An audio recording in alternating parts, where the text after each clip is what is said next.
I'm out here on Lake Marburg in Pennsylvania, and I am doing a set of range and speed comparisons between this motor right here. This is the Torqeedo Ultralight 403 with this motor, a new electric option for kayaks that's on the scene. This is the Bixpy jet motor, which I have mounted on the back of my Radar 135. Obviously, I work for Torqeedo, and I'm going to have very biased opinions. To that end, I am going to present facts. Just let you draw your own conclusions about this this new motor. The first one is the price. This is $9.99 for this system, compared to $17.99 for the Torqeedo Ultralight. To avoid damage in transit, I left the motor off, and I'm going to be putting it onto the mount like this. And there are pins. These are the pins that you're supposed to screw in to lock them into place. I have not been able to get these to grab consistently. There's a lot of plastic. Even when I do get it to go, I need a broad pair of vice grips along to get those in. It's just a very tight fit. All right, that's installed such that if you hit something, it will swing up. With the packaging, I received this letter. It says known issue. You can freeze frame it to read it if you want, but I'm going to give you the short version. It says that they knew sending this out that this piece here, this is a little bracket that the vertical motor pipe should fit into, should click into place, and they say that it's going to break, and as advertised, I broke mine off. I cracked it when I first installed it, and on the ride over, this piece just blew off when I was driving here. They would send a new one when they got the right plastic. On the motor pylon, there were actually two of these little caps for their IP67 waterproof fittings. One of them I just took off. Had this little rubber thing here. I just popped that off. I didn't want that to have drag once it's in the water. This one I couldn't. It's a harder plastic. I guess we just leave that on there with that flap around. They're all there for motoring. Take a close-up look at the propeller and the little shroud around it. And then we'll look at, we're just going to compare the ball mounts. This is the metal ball mount for the Torqeedo and the cradle, the rubber cradle. This is the plastic cradle for the Bixpy, and then the ball mount is actually the smaller ram ball is up there. I just put it on some gear track. They give you one of the small ram balls for that in the packaging, and instruct you to drill holes in the kayak to get that mount on there. I decided I'm not gonna leave this on my boat, so some gear track, some Yakutech gear track, sure, I'll leave that on there. That'll be useful later. So, all right, let's get it on the water.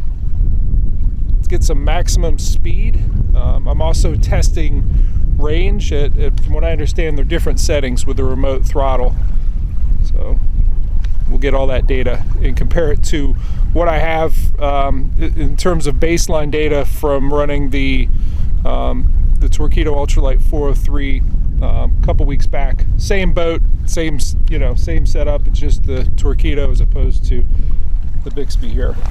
This piece at the top of the vertical motor pole is how you were to steer it. I could not figure out a way to get that to slide down to be within reach of the cables that I already have run for my foot pegs. You know, the rudder control steering. I control the Torqeedo with these foot pegs with cables that run in the boat and come out here. Bixpy provided a steering piece that you're to mount on the hull of the side of the kayak next to you. I chose not to do that. I was hoping to use these, but they're clearly not long enough to reach up there. Even if they were, even if I were to rerun those,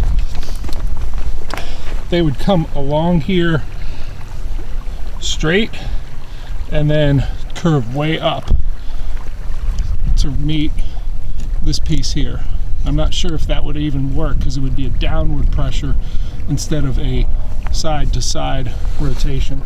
This is the battery.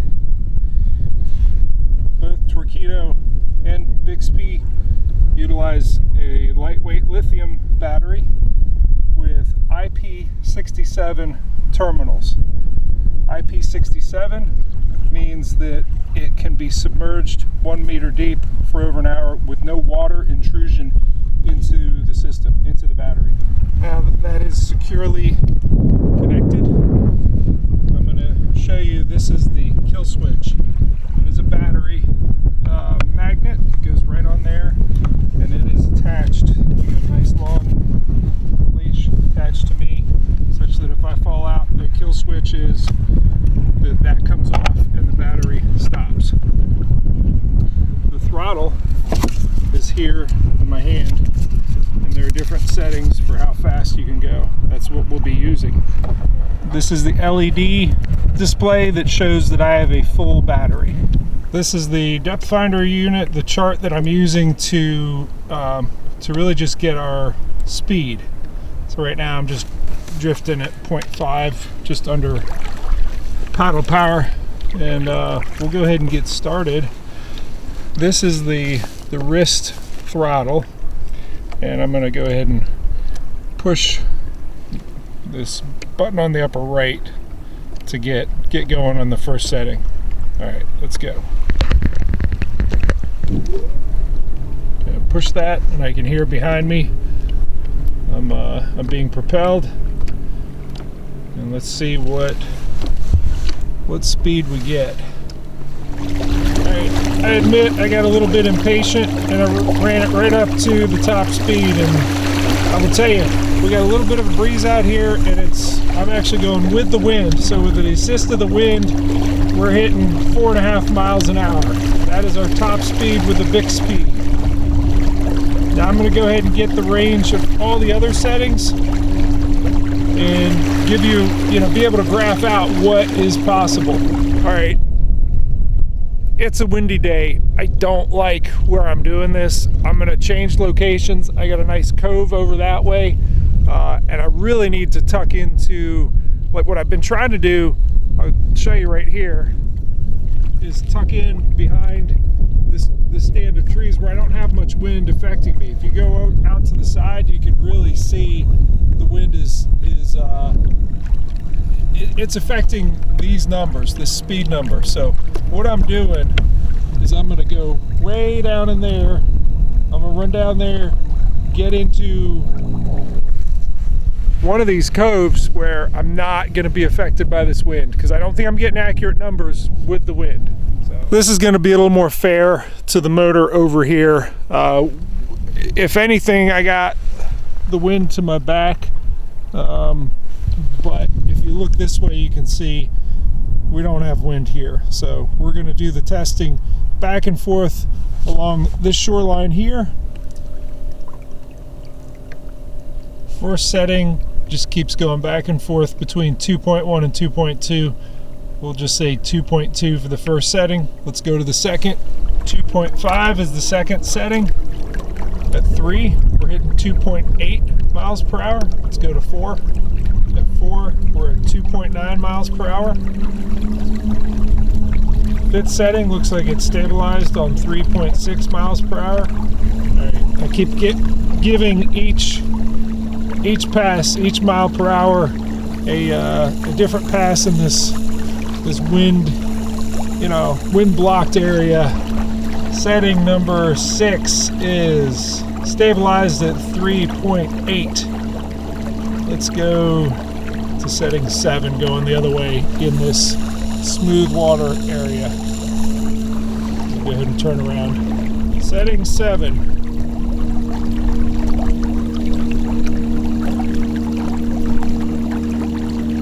There it is. 4 mile an hour at setting 7. Setting 8.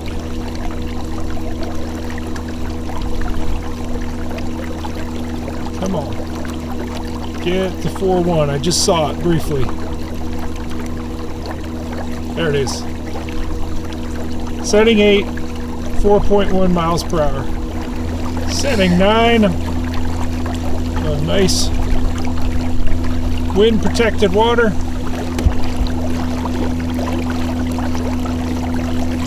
4.2 miles per hour. Here we are at setting 10. In the absence of wind.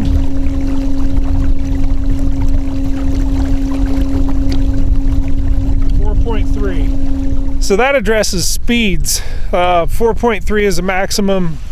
Touched 4.5 with the wind assist.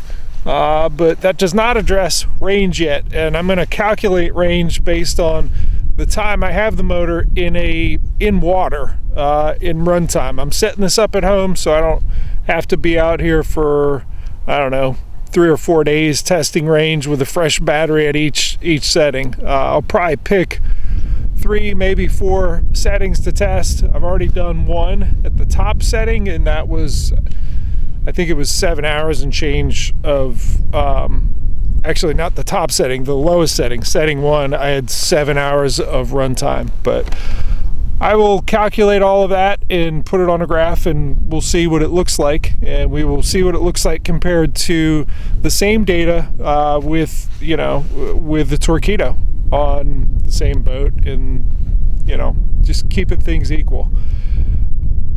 I said I was going to be objective and state facts. I cannot help myself in one instance. I could go further, but I will just say the difference in how the Bixpy motor handles wind compared to the Torqeedo is by far the most glaring difference to me. The Torqeedo, is there a difference in going into the wind or with the wind, or with the tide or against the tide? Absolutely. But that difference at top end speed was 0.1 or 0.2 miles per hour, not the 0.8 or 0.9 miles per hour difference that the Bixpy motor experienced going against it, going against the wind. And I think that's a function of the design and what it can or cannot do. All right, one more test while we're out here. Bixpy touts the grass cutting ability of the shroud around the prop, and I'm going to go throw this motor into some shallow grass if I can find some. It's December here in Pennsylvania, but this is a really grassy lake. I think I can go find some shallow grass and see if it'll chew up some dead or dying shallow grass. A little bit of grass I can hear it picking up back there, but it's weak stuff. It's fairly dead and dying, just like what's up on shore there. Let me run shallower and see if I can get it to pick up a little bit of it. I'm gonna give it some more speed.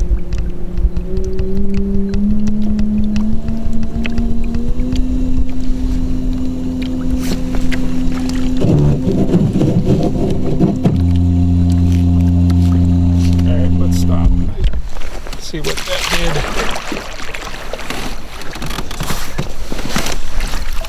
Let's see what we got here.